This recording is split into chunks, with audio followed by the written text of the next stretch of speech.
You know, the world is flooded with photos of spots where you can easily go. And I want to be a bit more in touch with the nature, in touch with the scenic, in touch with and feel the environment. And also to bring it a little bit into the photos. At least to be in touch with the subject that I take photos of. I think that's important. And when I tell stories around photography and around nature photographing, I think it's important that people start to understand their environment and start to understand that nature is something unique. And if you are in touch with it, then I think you are able to do much better photos.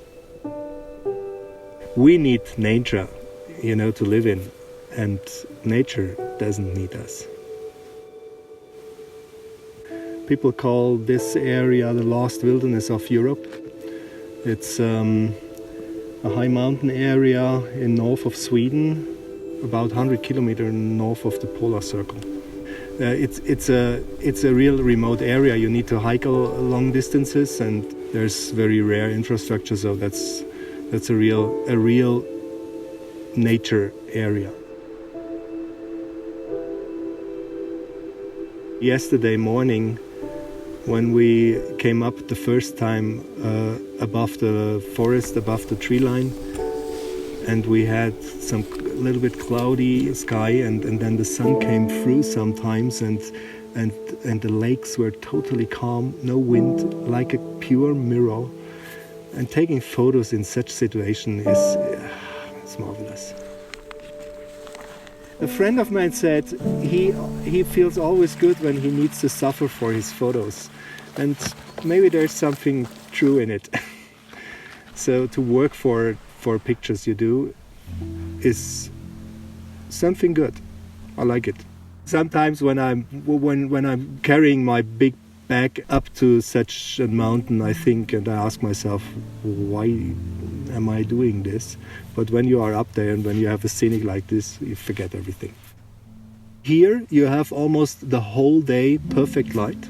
You have almost no pollution, so a very clear and crisp air, which gives you beautiful light for everything.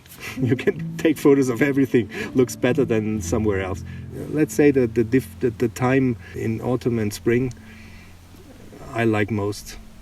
You know, sunset for hours, sunrise for hours. It's perfect for landscape photographing.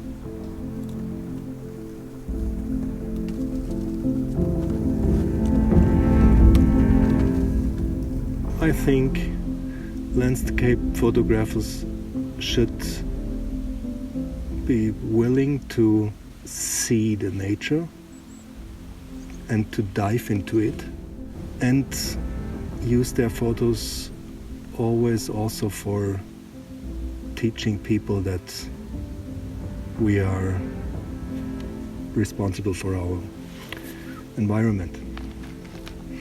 So having a message behind it, or using the photos, even if you suffer for photos like this, use these photos to teach people that they need to understand that this is something beautiful, but we need to care about it.